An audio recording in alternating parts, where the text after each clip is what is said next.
So Allen Robinson is a very, very good football player. Is he a top 10 receiver in the NFL? I don't believe he is, but I think he's close. ESPN just released their list this morning. Top 10 receivers. He did not make the list, but he is an honorable mention. I think it's a fair analysis when you look at the names. But the bigger question is, he's on the franchise tag. The deadline to get a deal done is tomorrow. You've written extensively about this. You have a column up now. Is there any chance both sides get together today and go, all right, let's get this done? No. That ship has sailed, and Robinson will play out 2021 under the tag, and the next time that they can have serious talks and able to, be able to put together a contract that Robinson could sign will be after the end of next season. And so we can all sort of turn our page and just understand that that's the dynamic here for the next 5+ months, that Robinson's under the tag and he has to play. Look, Allen Robinson is justified and has earned the right with his production and his presence to push for a deal that puts him with the top receivers in the NFL. You just mentioned, is he a top 10 guy? Debatable. Does he want to be a top 5 guy? He sees himself in that light. And so him and his camp want him to be paid as if he's one of the elite receivers in the league. The Bears, at the same time, are being shrewd and they're being practical in taking advantage of this team-friendly mechanism that allows them to kind of sail through this situation largely on their terms, right? I think, Cap, the complicating factors come in if there are contentious and sort of a disconnect in the contract talks that creates that sort of hard feeling and that toxicity in a relationship that can be really bad for a player and a team.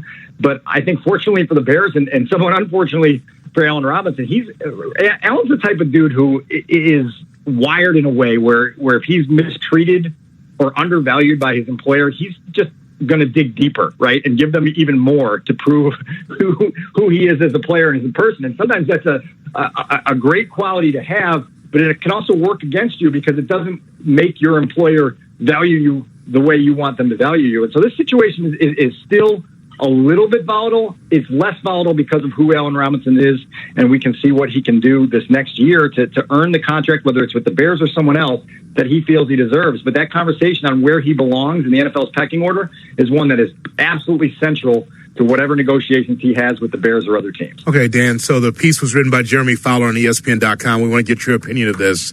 The top 10 wide receivers, according to executives, coaches, players, they made their picks. So this is their top 10. You see if you have any holes in any of this top 10 here with Devontae Adams, DeAndre Hopkins at 2, Stephon Diggs at 3, Tyreek Hill at 4, Julio Jones 5, Keenan Allen 6, Mike Evans 7, Michael Thomas of the Saints 8th, DK Metcalf of the Seattle Seahawks at 9, and A.J. Brown at 10. I said, and Cap and I are disconnected on this, I said that Allen Robinson, at worst, is the 10th best wide receiver in the NFL. I would put him maybe at 10 in that spot.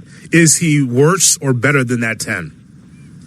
I would probably put him ahead of DK Metcalf. I would probably put him ahead of A.J. Brown. I would probably put him on the same level as Keenan Allen. I think largely, if you look at their numbers over the years, they're very similar players in terms of productivity. And so that's where this debate gets, a little bit gray and murky, and each person's going to have their own opinion. Now, there's other receivers not on that list that probably are going to be on that list before the year ends. Calvin Ridley is one that pops to mind right away, where you say, that guy is ascending quickly, and he's going to have greater opportunity in Atlanta and is going to establish himself to get paid here soon. And so there's going to be a market. Look, Devontae Adams is heading into a contract year, and he's going to set the market, whether he signs soon or whether he signs later, right? Like, that's going to be the contract that says, okay, this is where the bar is set at the top of the receiver market in the NFL. So now where does Allen Robinson slot in below that? Look, the guy has been consistently productive. On top of that, he is the guy that sets that tone in your receivers room and for your offense as a whole of just being a low-maintenance, unselfish, diva-free guy that is going to give you everything he has every day that he's out there and consistently produces in an offense that doesn't consistently produce. And so you have to take all those things into account when you're measuring him against others in the league.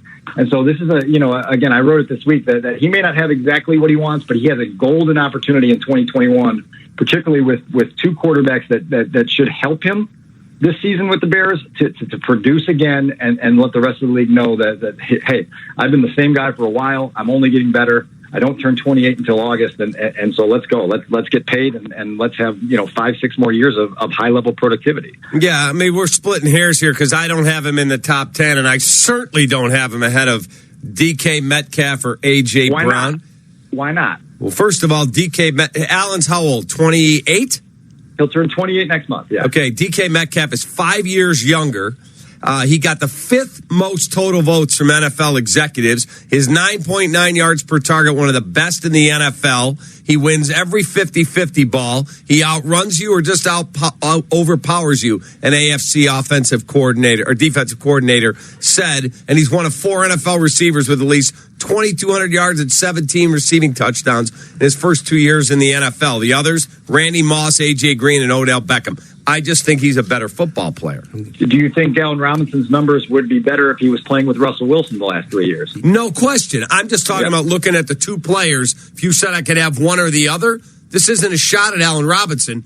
DK Metcalf's a stud. I understand that, but he didn't have Blake Bortles and Mitch throwing to him, Metcalf. That's the only... Right. You score a lot more touchdowns when your quarterback throws pretty deep balls that land right in your hands when you're open. It's a novel concept in the NFL game. And so it's going to be really interesting. I think Allen Robinson should be one of those guys that is rooting for Justin Fields to become the starter quickly so that he can see, for a lengthy period of time in 2021, what his future would look like in Chicago with that guy throwing him the football. And so I think everybody should be kind of rooting to get the biggest possible sample size of Fields to Robinson to see what it's actually worth.